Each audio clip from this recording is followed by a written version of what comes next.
We are going to present the results of our working group that there is, and Charles will get more into detail. But first, I would like to present you the agenda for this session. We are going to start with a set of welcome and introductions. We would like to know who you are, and we are going to be using a slide deck for that. Then Charles is going to present for us the products, the draft products, and then we are going to have a validation exercise in the breakout rooms. This is very important because during this session, we are going to give you a chance to comment, to bring improvements, to say, no, this is not the right way, let's do something different, you know, on the results chain and in the entire theory of, on the results chain component of the theory of change that has been developed for this project. Then we go back to the big room here, we report back, and we still have time for discussions. Okay, so thank you very much. We will really need your engagement here, so stay tuned, be here. I know that we're in Zoom, we would like to be in Vancouver, but we're not there yet, so please, I hope you have all the energy and all the brains here with us. So now going to the next slides, that is the welcome and introduction. I'm going to share with you the link for this slide, and we would like to ask you to put your name. Please, for you to put your name, for you to say the organization that you work, and also some words of how are you in adopting the conservation standards in your organization. So for those that just joined, I'm going to recopy here the link of this slide that we are working together. And then Charles, that's something you need please to stop sharing for a second. And then maybe I will share if you are able to share the live version just for a second, because then we can see people typing, please. Yeah.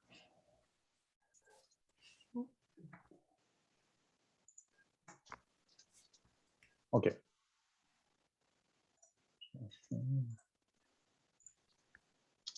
Can you see it now? Perfect. Yeah. Yes. Perfect. Yeah. This is the way to go. I know that we are not reading, but what is more important at this moment is just to see that you are all typing and bringing here.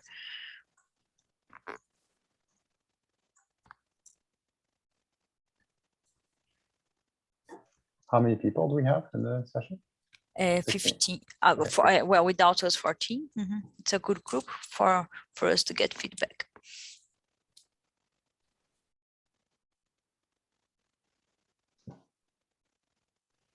Perfect. And then I would like to invite I will not invite everyone, but please, the ones that would like to tell a little bit, how are you bringing the conservation standards to your organization? The mic, it's yours. We have a small group, so please just jump in, and I would love to hear how you are in the process in your organization.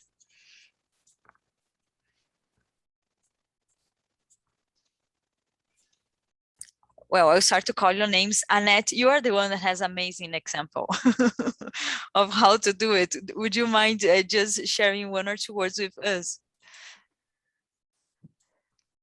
Well, I've just put my card in there. We've been using the standards in Marathi for quite a while now, but it's so we consider ourselves sort of, we've adopted it, but it's a constant need to keep doing this because of just the turnover in staff, just regular turnover of managers and practitioners. It's just a constant exercise around reintroducing people to why we do this and how. So I've been really thrilled that Charles has picked up on this initiative, and the working group's been doing stuff, because I think we need to keep this stuff alive, keep using it somehow. Thank you so much, Annette. And anyone else would like to share some words here?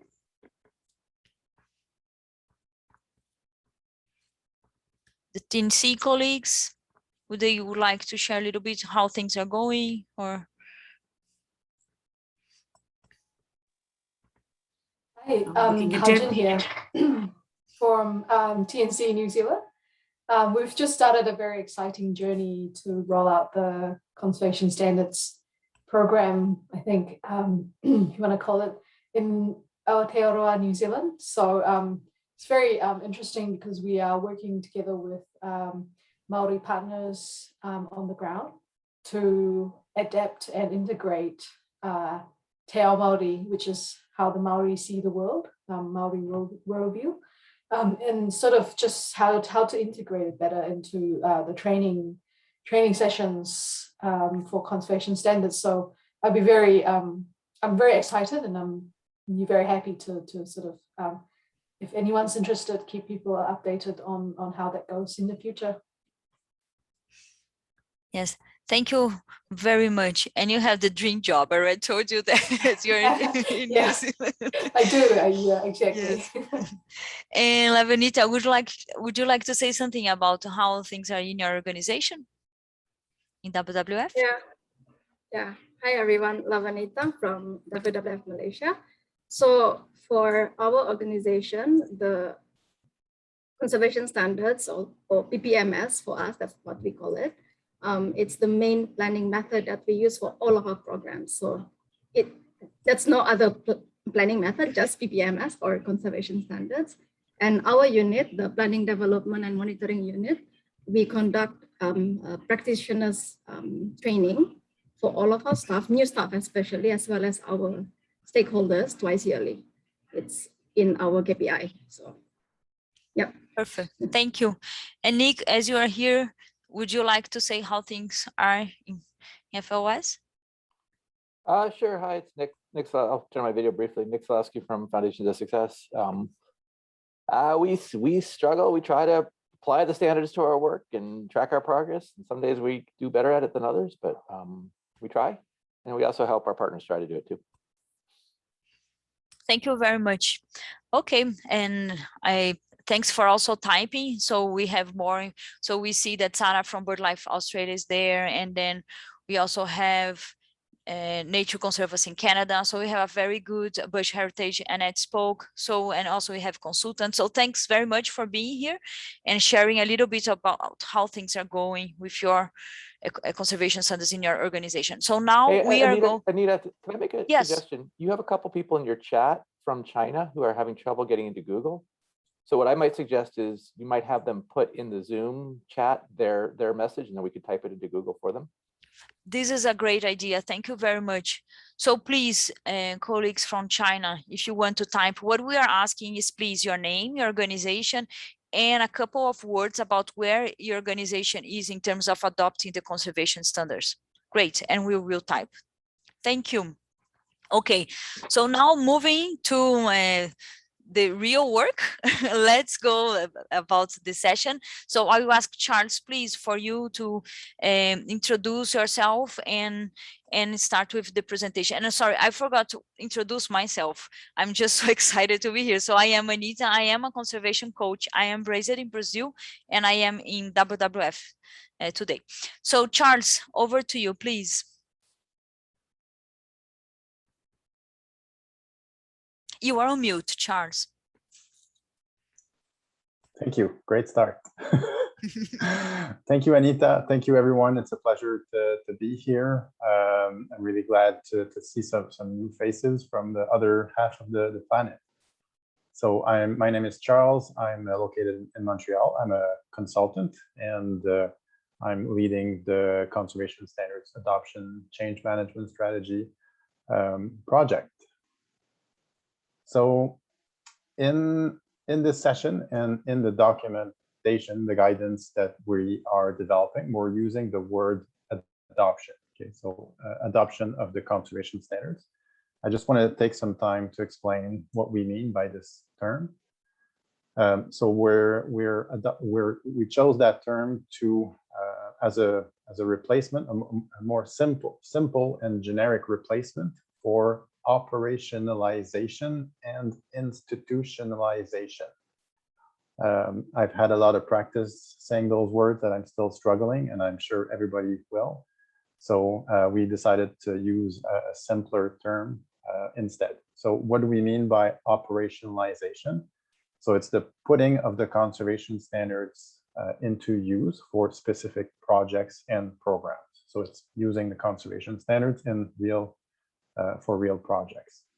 And institutionalization is about building of effective processes, standards, infrastructure, culture to support the conservation standards as the main way of conducting conservation business within our organization. So those two together, simpler term, conservation standards adoption.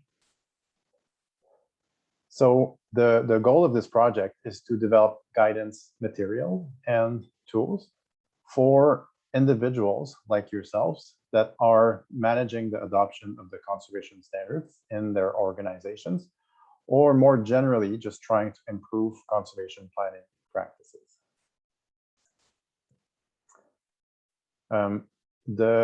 This project is aligned with the CMP strategic plan in a number of ways, but mainly we're trying to support successful pilot tests of the conservation standards within organizations.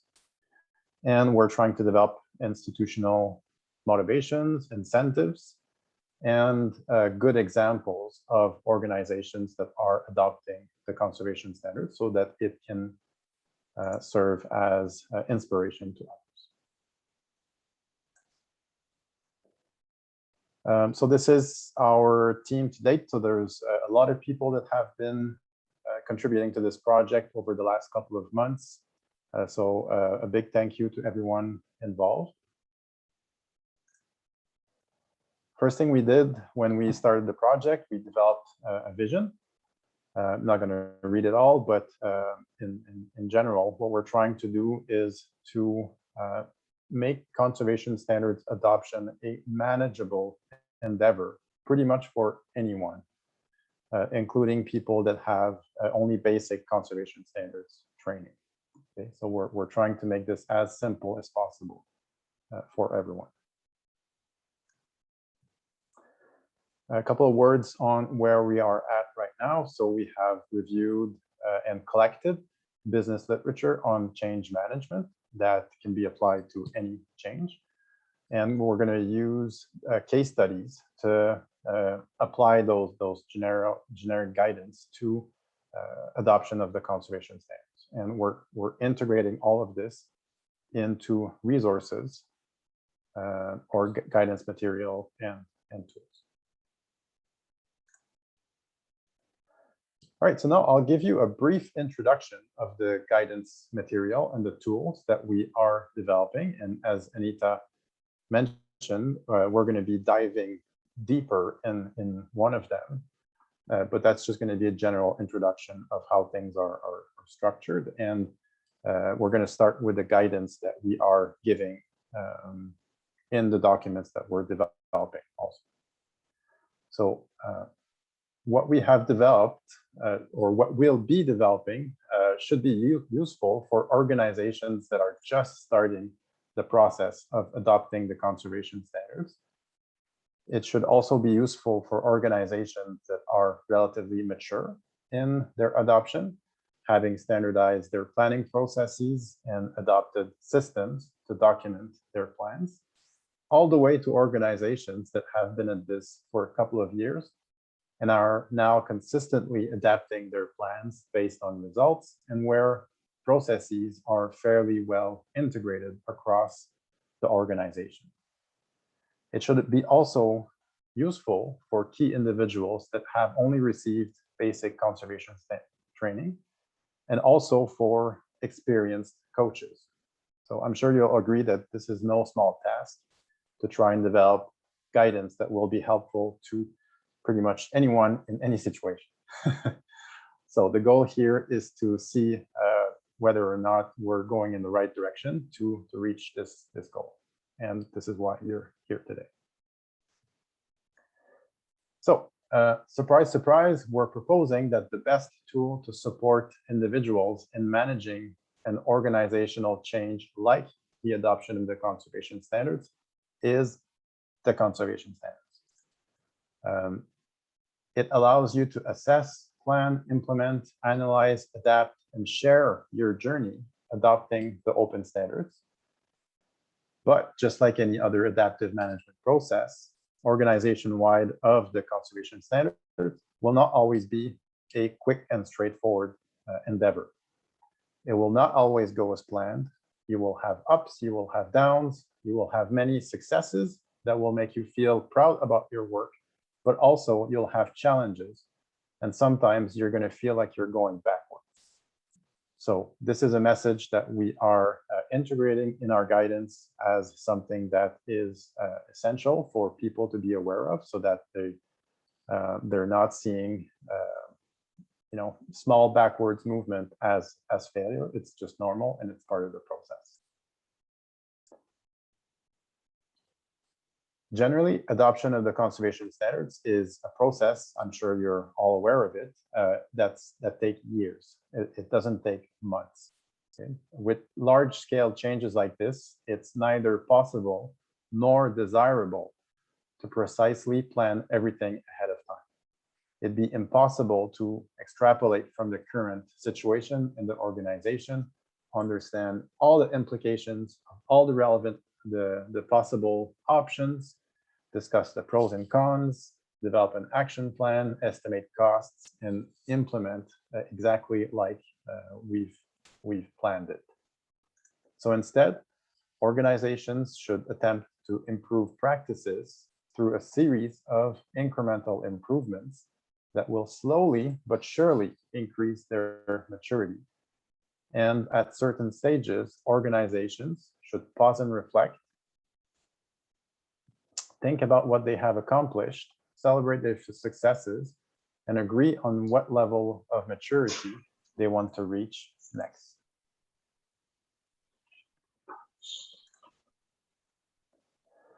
So we've developed, like I said, a series of tools. The main one, which we're going to be reviewing today, is the change management theory of change.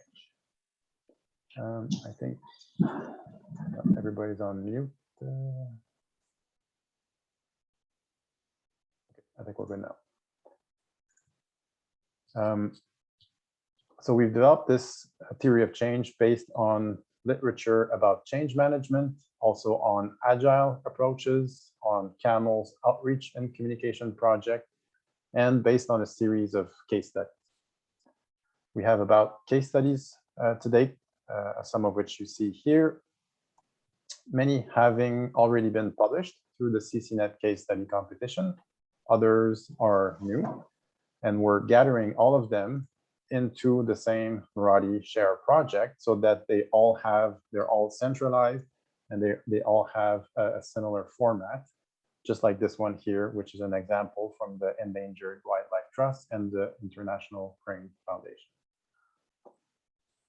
So having all of them in the central location, all in the same format, will make it, we're hoping, will make it easier to learn from them and compare it.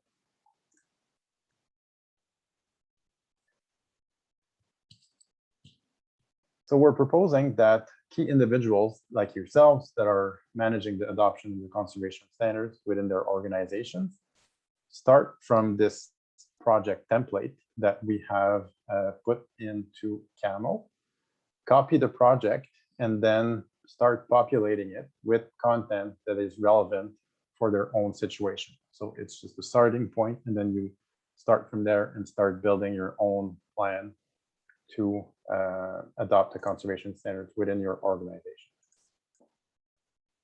So I will just show you where the project is located. So if you log in to Marathi Share, if you go to the CAMEL library, Conservation Actions Measure library, I'm not going to go in the library, but if you scroll in the projects, you'll be able to find this conservation standards adoption project.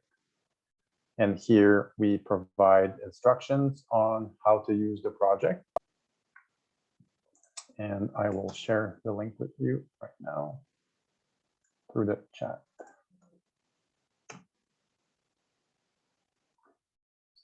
Okay, so here we're providing a generic explanation on how to use it. So either you can, probably you'll download it so that you can then create your own copy and start populating. So that's one way of using the tools that we're developing. Another way is we'll be extracting what is in Marathi Share and putting it into a Word or PDF document. Same idea here. It's just going to provide you with the backbone, the starting point for your project, and then you can modify it and make it your own. So just quickly, we're going to provide the vision, the scope, contributors, and then you'll have access to the theories of change, the high-level theory of change, the detailed theory of change, and then for all of the items, the strategies, the results, the activities that are inside the project, you'll have access to detailed instructions and notes and tools and hyperlinks for every step along the conservation standards adoption journey, along with references where we took those ideas and are providing evidence that it's indeed a worthy action or a result that you should be striving towards. All making sense for now? Good. So if you have questions, you can start to put them in the chat. And after the presentation, we're going to have 10 minutes for clarifying questions and any questions before we go to the breakout room. Okay. All right, so back to the presentation of TEEP. So yes, we developed, so that's the, I guess, the entry point to the project is this generic high-level theory of change that we developed to support this incremental pause and reflect approach to conservation standards adoption. So the process, as we're proposing, would start with the conservation capability maturity analysis. So that's this strategy here. We'll be talking a bit more about it later.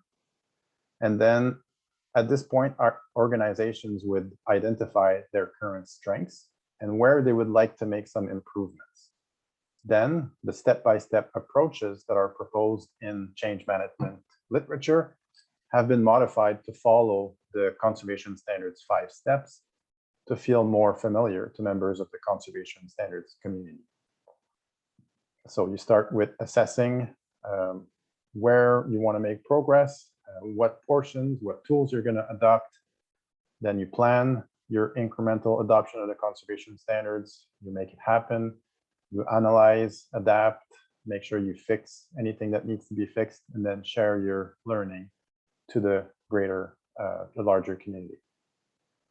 The results that you are striving for are that staff buy into the need for conservation standards adoption and feel inspired to contribute. Staff feel enthusiastic and inspired to adopt the conservation standards. Then staff adopt the conservation standards, and then they can't go back to the way they used to do things. So just to make sure that the change is really sticking.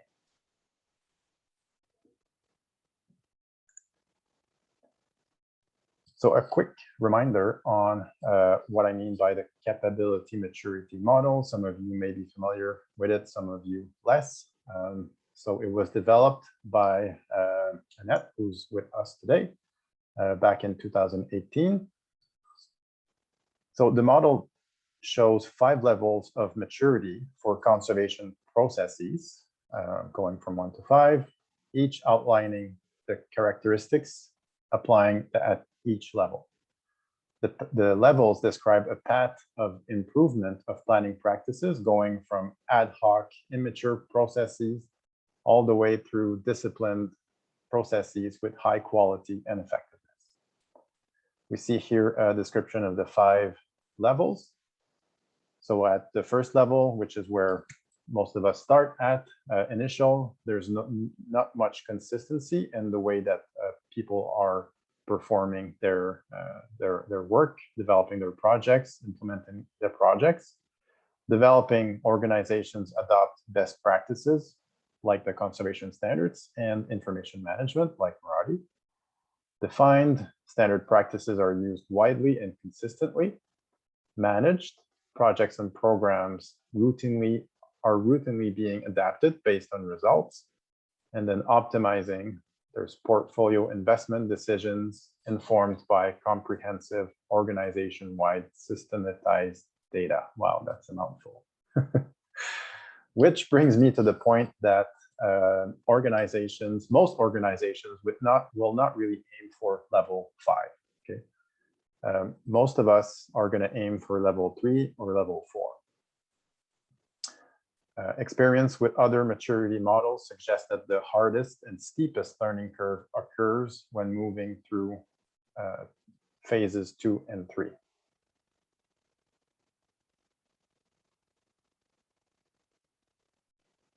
Okay.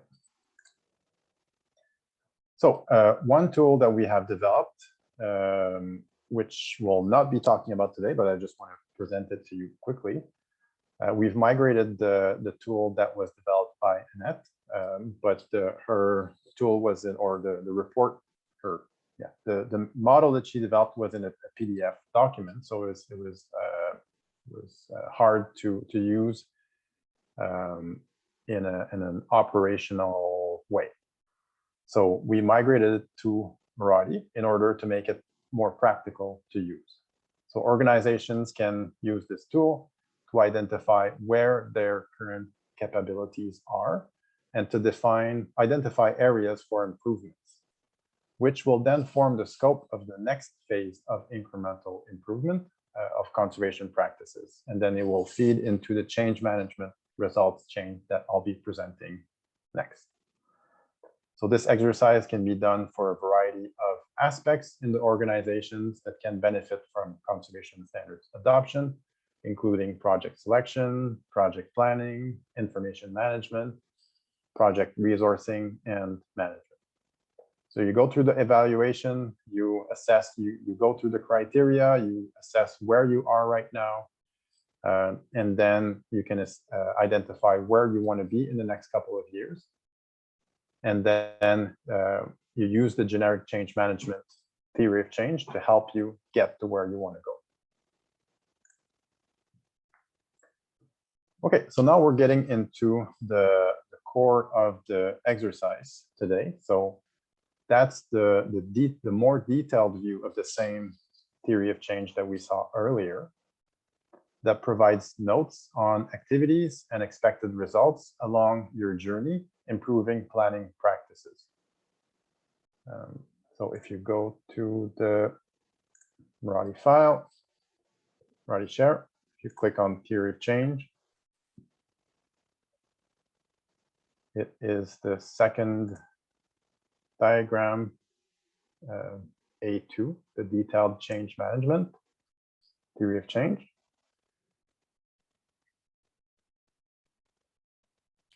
Charles, some people are trying to access what you are sharing. They're not being able to. Do you have any tip, or we can deal with that after the session? The Marathi project. Mm-hmm. It's not essential for the exercise. Mm-hmm. But if you can, that'd be great. Otherwise, I can share the link to the document, which is an extraction of the Marathi file. Okay. Mm-hmm. People should really be focusing on the Google Slides in the exercise. Okay. Try not to get too distracted and everything else. So I just wanted to show you that if you have access to the Marathi Share project, maybe not now, but later, then if you scroll over the different factors, you're going to get more details in terms of what is meant by all the expected results and activities.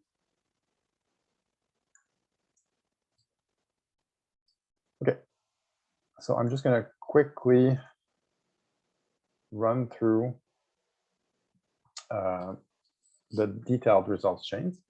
So, and mention that in real case scenarios, we don't expect that anyone will follow all the steps outlined in this diagram, but will adapt it to their own situation, needs, and opportunities. So just like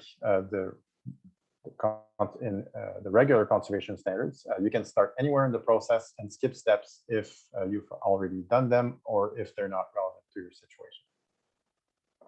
So we're not going to go through the theory of change in detail because that's what you'll be doing in the exercises, but I'm just going to give you a quick run through so that you have a general understanding of how it's structured. So as you go through the exercises, you will be asked to validate parts of the theory of change. So we split groups into 4. So the first one will have the top row, second one, second row, third one, third row, and then the fourth one will have both strategies at the bottom. So the goal of the exercise is to ensure that this theory of change that we have developed can be easily understood. So you're not going to have a whole lot of time, but that's the goal. You should be able to understand it relatively quickly. And if not, then we would like to know how to improve it so that it can be understood relatively quickly. So in general, do I have, are we good on time, Anita? I think we're good. Yes, you're good. So again, we start with the conservation capability maturity analysis, where we assess what exactly do we want to improve in the next incremental improvement. So we want to make sure that we have sufficient. Charles, sorry to interrupt you, but I think if you're going to describe a little bit, I think it would not hurt if you go to the Zoom of each one of the slide 2021, then we can kind of start to follow, because this way we can't, because just too much information. Okay. Yes. Okay, perfect. Thank you.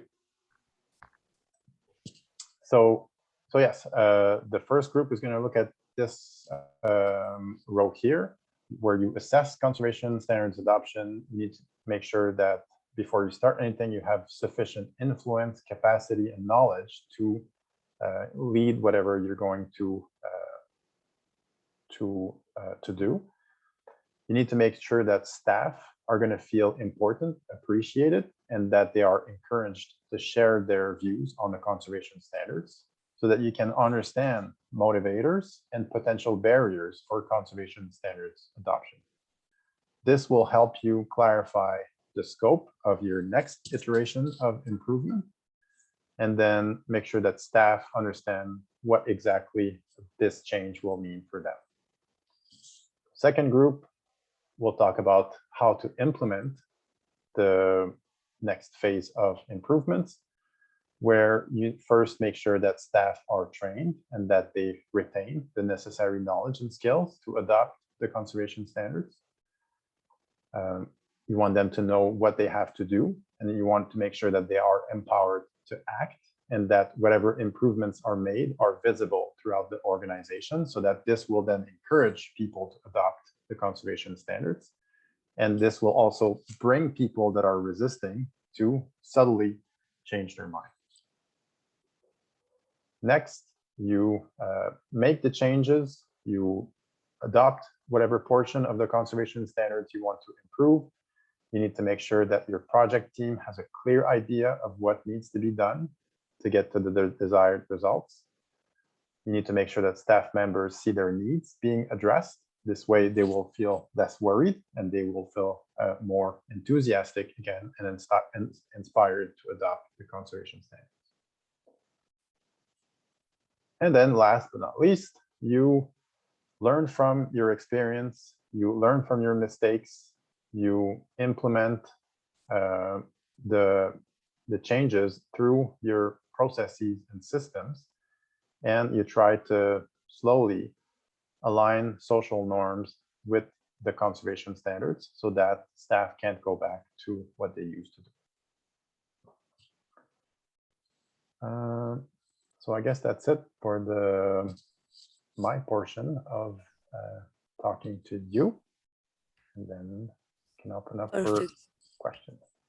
So meanwhile, Nick changed the accessibility to the file. Now everyone should be able to access it.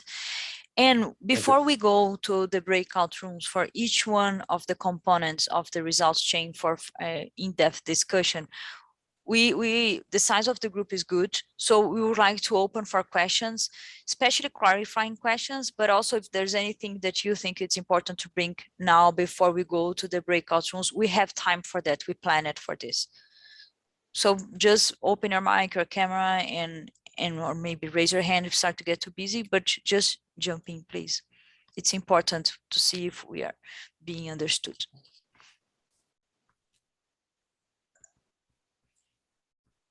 Any comments? I had a question. Please, Debbie.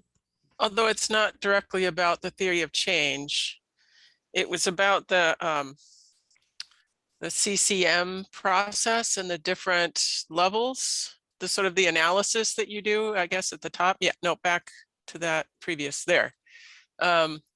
So those 5 levels and the 4 categories, I can see, just sort of quickly reading through those, that a given organization would fall, at a different level for each of those different categories. Is that something that's incorporated into the? Okay, you're nodding. Yes. Okay. Yeah. So can you hear me? Okay. Yes. Yes. So the first line is just providing an example, and where you could have, and like the plus means that we're good. We've passed that level. Plus means we're okay. Plus and minus means we're not completely there. Minus would mean we're not there at all, but we want to get there. And then the X mark would be like we're not even going to try to get there. But the picture could be completely different for every different row. And then you take that assessment, and depending on that is where you plug into the theory of change. Okay. Yes, I think that's the idea. Okay. Thanks. And I guess I should have stressed, like, all of this is draft. Okay, so we haven't kind of figured everything out, and we need you guys to let us know, like, does it make sense? Does it stick? Does it does it work with you?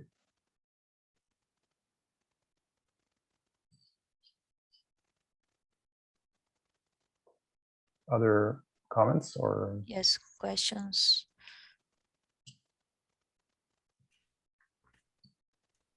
Okay. Final call. Okay, so we are going to start. I will explain how this is going to happen in the breakout rooms.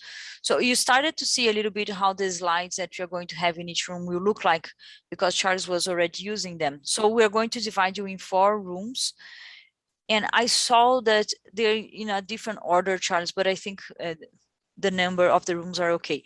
So 1 will be to assess, 2 plan, 3 implement, and 4 analyze. You are all very familiar with these 4 steps.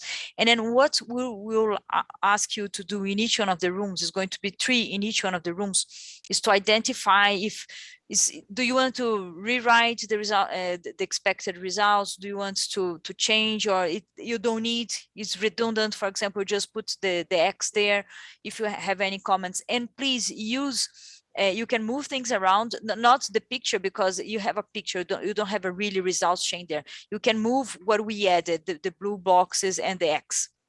Yes, this new results box and the X you can move around. Exactly.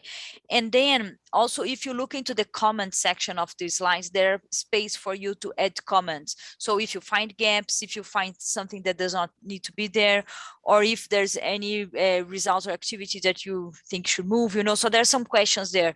So use the slides in the way that Charles is showing, then you can have the comment box also for your use to type and explain what was your assumption and discussion. So you have time for that. We're going to give you 20 to 30 minutes to do that, and then we come back to the big room to discuss and share the idea. So please identify who is going to be your person to report back.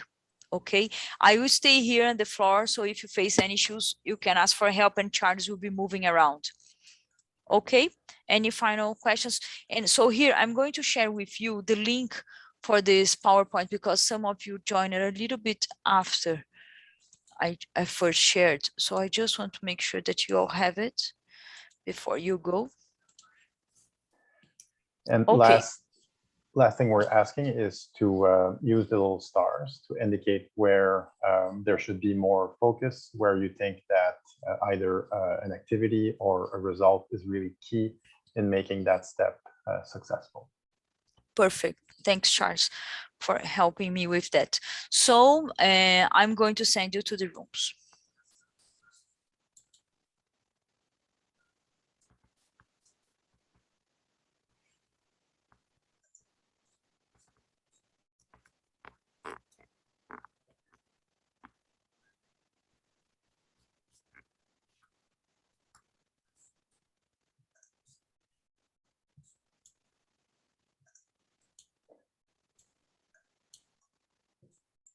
So Anita, I received a message and I declined the invitation.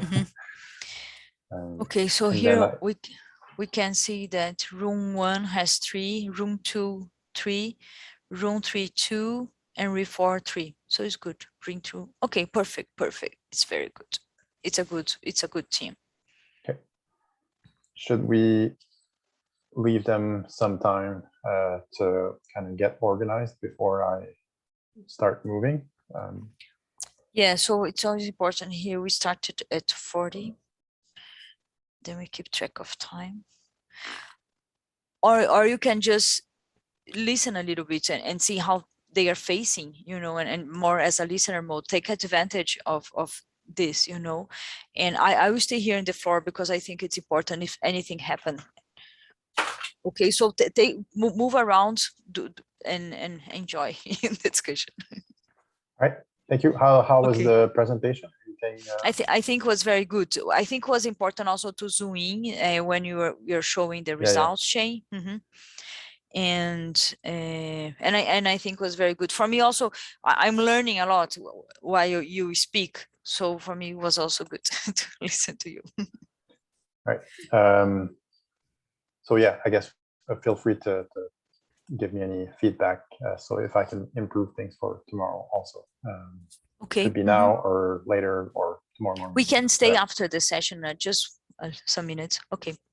I will be here. Okay. Okay. See you soon. Take care. See you. And I would, so this is, okay, perfect, Charles, you are sharing the screen. So now the idea would be for us to hear from each one of the rooms. But the good thing is we have time. So we are not talking about that speed talk that you just need to say what happened and move forward. So we can listen to you, and then we can also open for questions and have time for reflection for each one of the rooms. Okay, so it's really an in-depth moment for us now, because we know that we have been discussing for a long time and you have very good ideas to share.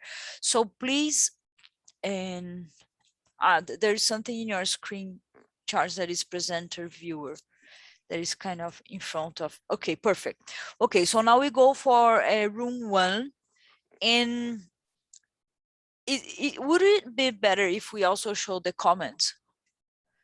Let me see. Yeah, I could get out of presenter view, then you'll see the, actually, it's just that the result change is going to be a bit smaller. Okay, perfect. That works? Okay, yes, I think it will help the group. So from group 1, who would like to bring some points of discussions? And of course, we even have time for others from the same group to bring any additional information or idea. Please.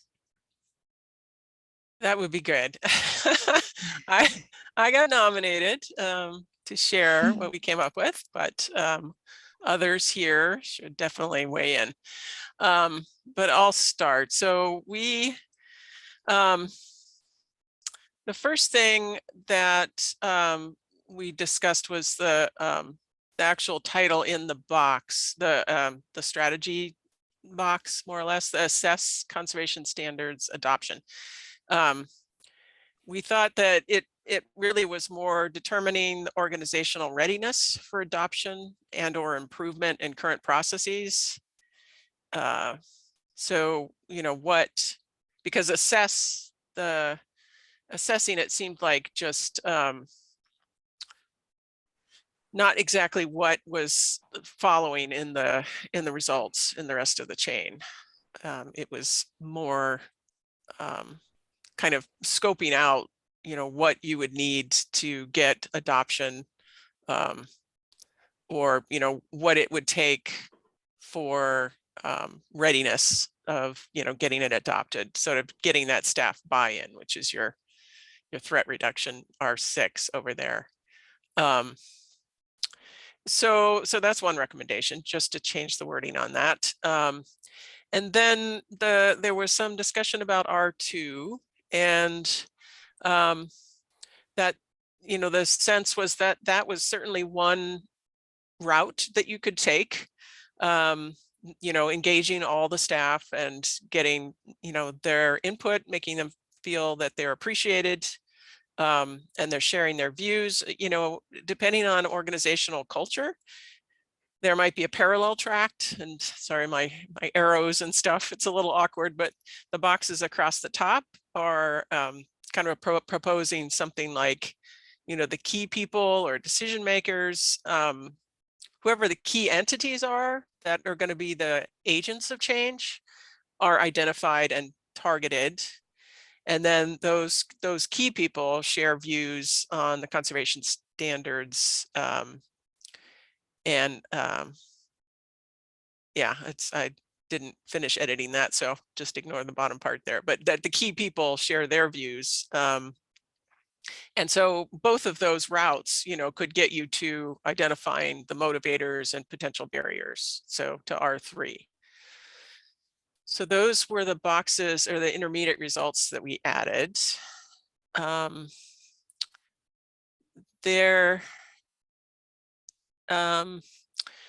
then there's also what in that sort of category 2 of what may be missing, some of the activities, having more detail on some of those, like the one for R3, you know, identifying the motivators and barriers seemed like a pretty important result that you'd be wanting to get to. And the kind of the activity there is think it over, which seemed a little weak. It didn't give us much guidance on, you know, how would you actually do that. So, and there's a couple of them in there like that. And sort of, you know, shaking things up, finding opportunities to push for changes. And then we added some stars.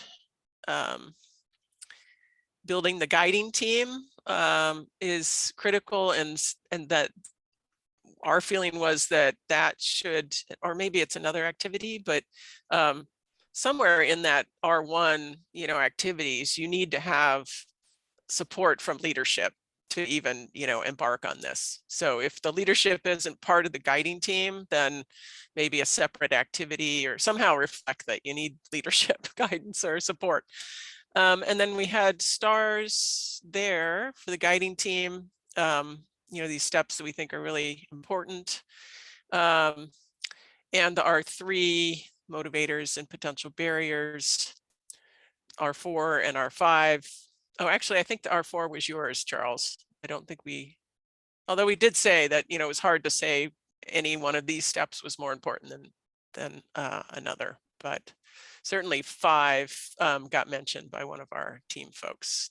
Targeted staff understand what the conservation standards will mean for them. And then I also wondered about what it would mean for the organization. I don't know if that's included in that, you know, that R5 or if that's a separate one, but okay, that's what I got. The rest of the team, you guys fill in the gaps. Room 1. Any additional comments for all of us?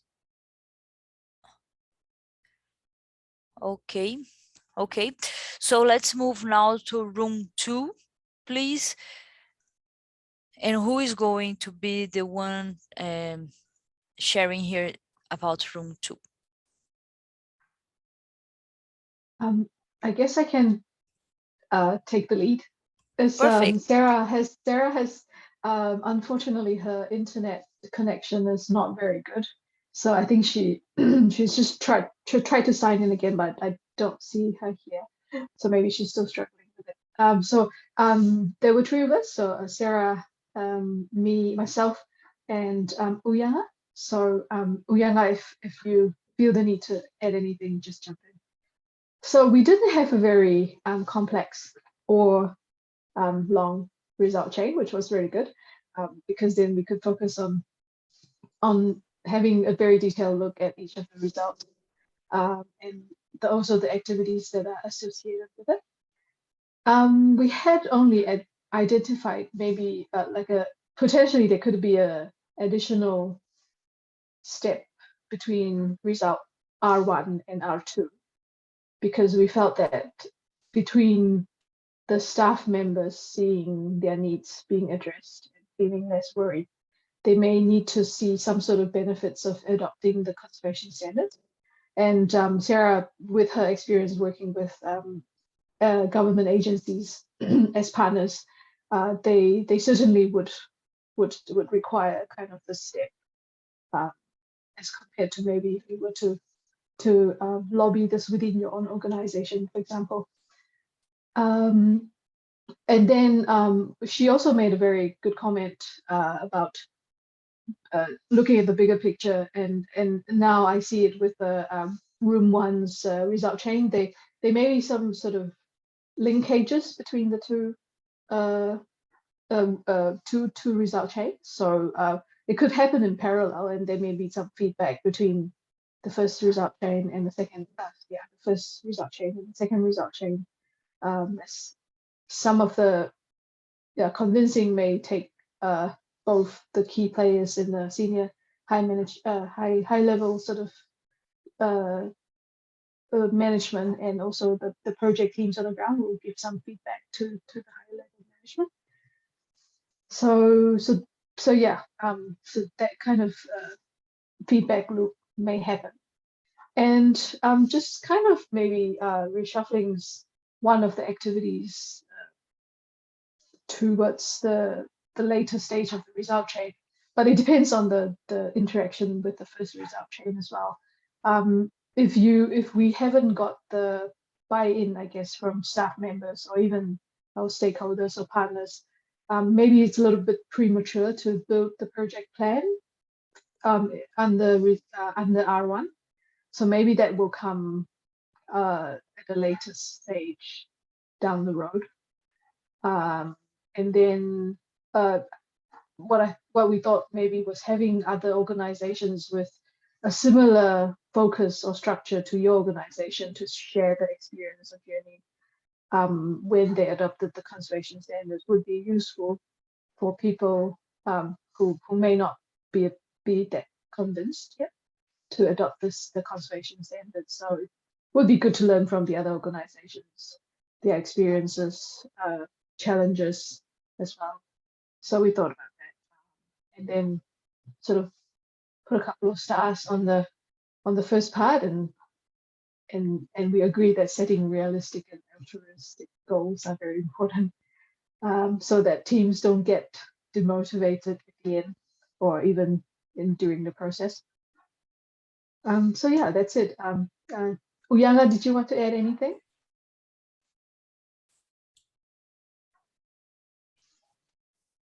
Okay, so let's go now to room number 3. Who is going to report back? I'll do the report. Yes. Perfect. Yeah, so in my group, there are Kasia and Yongmei, and also Catherine, but she had to leave earlier. So so for our room, our group, we've added, I think we agreed to most of what is already there, and we suggested some edits for R2 to add in the word resourced, and not just so it's empowered and resourced to act, because sometimes you need resource in order to actually implement or feel the need to act after that. And if you see in R4, the result for people are resisting and people that are resisting and subtly brought to change their mind, we added in 2 more additional activities, which we think would be important. The first one is consultations to genuinely understand concerns or barriers to adoption, and also another resource matter, investments to address concerns, because sometimes, as I mentioned earlier, we expect people to do all the changes without giving them the resource to do it. It's a little bit difficult. So we added those 2 in. And we also, and then we added stars to some of the results and also the activities here.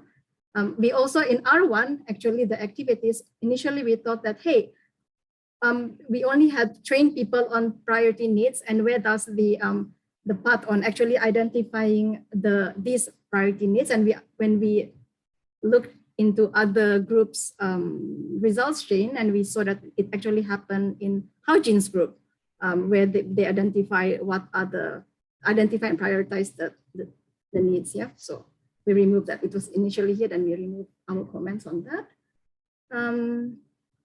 Yeah, I think that's it. Yongmei and any more inputs from you guys? And Kasia? Did I miss anything else? No? Perfect. No, we are okay. Okay. I'm okay. Thank you so much. Room number 3. And now we go to room number 4. Who is going to be the one? Natalie? That's me. Yes, okay. Cool. And again, there was 3 of us in the room. It was myself and Annette and Megan. And so we were on slide 33, just to confuse poor Anita. So the things that we added in, there was a couple of comments we put down in the comment section.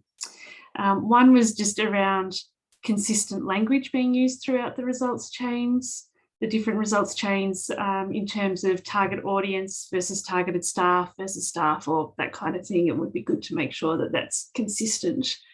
And that partly came up and because we were thinking about the different groups of staff or audiences and subsets within that would have different experiences and potentially different needs, and that we would need to sort of track all of those potentially to understand that. And I noticed, I think it was Debbie, when you were talking about your feedback on the first results chain, that you identified that as well, which was great, because we kind of went, there's a step that probably fits earlier, but is making sure that those audiences and their needs are defined before you get to this step, because then you're reflecting back on what those different audiences actually need, because it might be different. For example, a practitioner who's applying the conservation standards versus a senior manager that has data needs or decisions to be made or that type of thing, and their experiences might be different.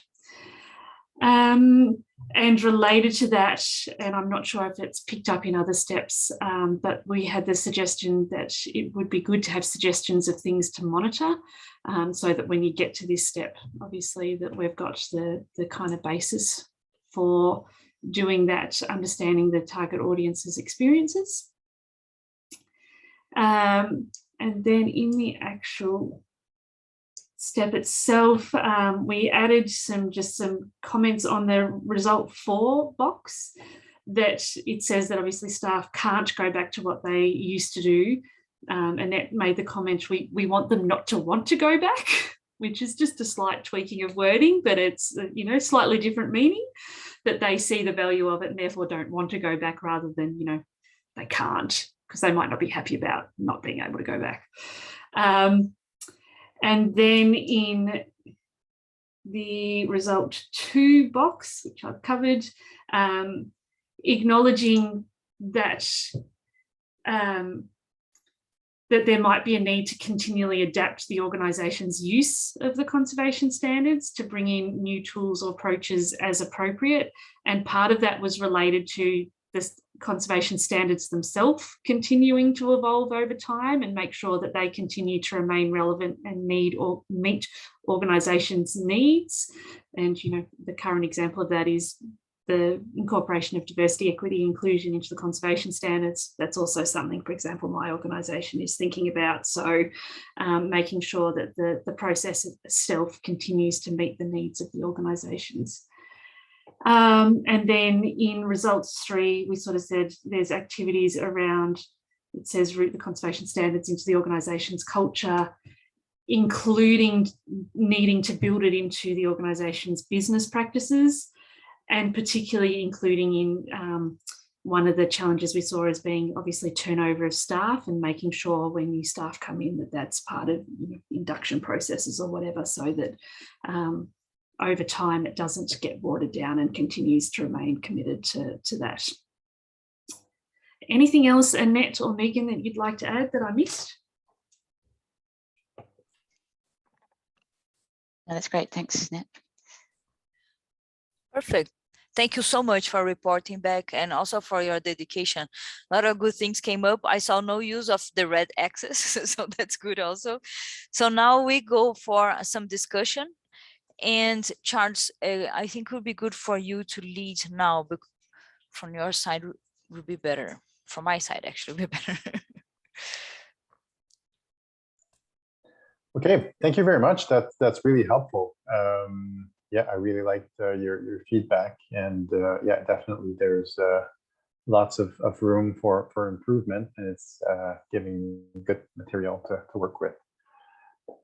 So after having gone through this exercise, I think, yeah, just maybe we take a step back. Like, is this, let's say you want to use the material. Is this something you would use in this Marathi format? What do you think about the format, using results chains to document this? Yeah.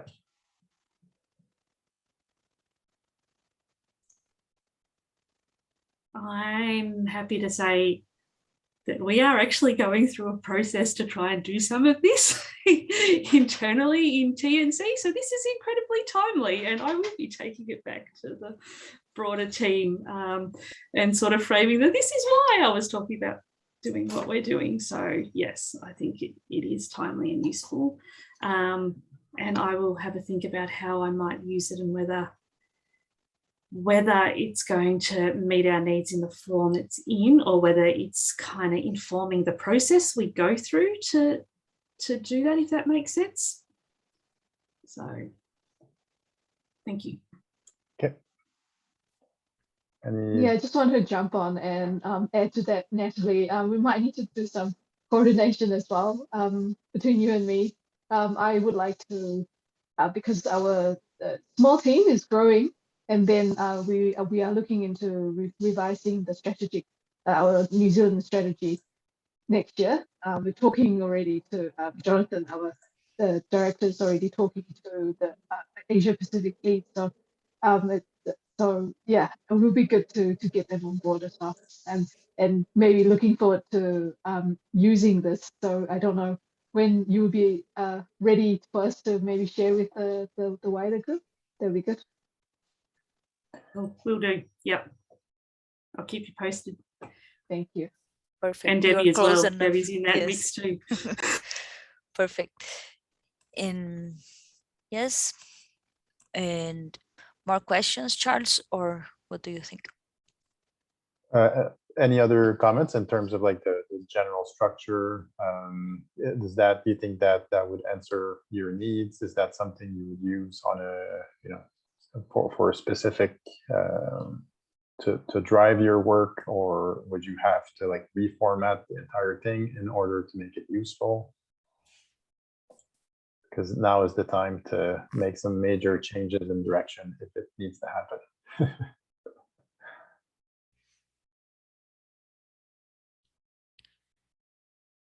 Okay. And also, Charles, do you think it's possible, in case anyone have any additional thought after the session, to reach you? Is this okay? Yeah, for sure. You can send me email. My email is here. Yeah. Okay. So Charles, maybe I was going to add, if I can, Anita. Yeah, sure, Natalie. We're internally starting to go through this kind of process to do the thinking and the planning. And the intention is we've just had a shot at sort of identifying interested parties internally. TNC is a big organisation, so there's a lot of them. And intending to do a situation analysis. So I will be fascinated when we've kind of gone through that situation analysis to see how it lines up with what's in here, but we're not there yet. So it's going to be over the next month or two before I get to the point where I can kind of go, well, yes, it lines up and it lines up pretty neatly, or here's some other things that maybe you want to think about in there, but that would be a useful point in which I could provide some feedback potentially. Great. Yeah, if it can help. There's, as I mentioned, there's going to be other case studies that are going to be documented in the same project. So right now we only have one situation analysis. We're just looking at what are the the barriers and opportunities within an organization. So you can have a look at this, see if it helps you in terms of, maybe I can zoom in. And the same for, there's going to be also results chains for other case studies. So you can have a look at them. Yeah. So are they all in the one Marathi Yes. share file? Awesome. Yeah. Okay, that'd be great. I'll go check those out. Perfect. So should we hear from you, Charles? Is there any more comment around that? Okay, so maybe hear from you the conclusion, the next steps, please. Yes. So so thank you again. Yes, we'll definitely integrate your feedback. We still have a lot of case studies, a lot of change management literature to go through.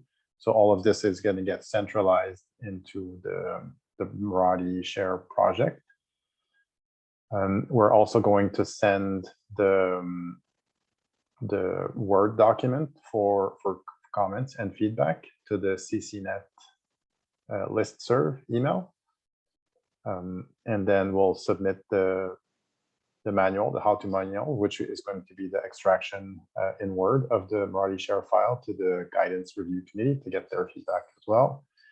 And we'll have one final presentation, which is going to be later in November, to the CMP mini webinars, where we're going to present kind of the more finalized products.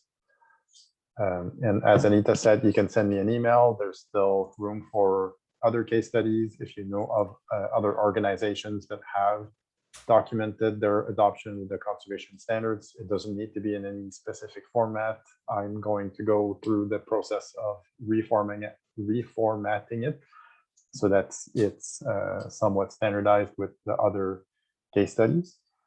We also have our workspace in the CMP website that you can look at, but generally the Marathi Share file is really where everything is centralized and kept up to date. So you can always go back there, and you're always going to get the latest version of the project and the products. Perfect. Thank you so much. Any more questions or comments? I'm going to, so we're about to finish, so you can evaluate that you ended earlier than expected, and we're giving you coffee time. We cannot offer you coffee, just the time for coffee. And here is the evaluation. Let me just see if I actually have a question. Please. So any of you know if there is any project supported by any UN, United Nations agency or JEF project that is interesting on working with conservation standards? No. I don't know of any. Maybe people in the room do. No, so it looks like it's not. Okay. I wish most of the environmental organizations and agencies would adopt something similar and name it in similar way, because and most of the I feel that most of the strategies are similar in many ways, but they are named differently, and everybody, well, not everybody, sorry, but some of the agencies just want to keep their name and their ownership, but it's basically the same thing, and it would be so much easier to work just with one name, and you know.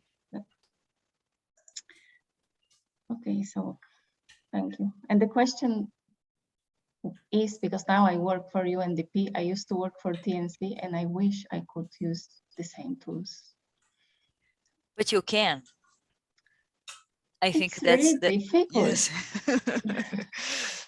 So I think that's the opportunity after attending this session, that here some tools are being provided to help you through this process. And I'm sure right, Charles, we can reach and we can help you wherever it's necessary, Kasia, because it's an amazing opportunity to bring this also to UN. So yeah, that's the idea with this project, is that the guidance would be available for anyone in any situation, including you and the UN, who is feeling like it's hard to get things going. So I encourage you to give the tool a try and see if it helps. And if not, then let me know and I'll see what I can do. Sure. Thank you. Okay, we want to thank you so much the time that you dedicated during this session to revise all this work that Charles is leading. It's really good feedback that we received. And we're going to have a second session tomorrow. So if you have any new idea, jump in. And Charles, what do you think? We can finish officially the session now, but we can stay here in the room if you want to continue to talk or if you have any questions. How do you think, Charles? Yeah, I'm good until 9. Okay, so please use fill the evaluation. I will stop the recording, and I really want to thank you for being here with us today. Thank you. I will not close the room. I will let you leave by yourself. Okay, bye-bye.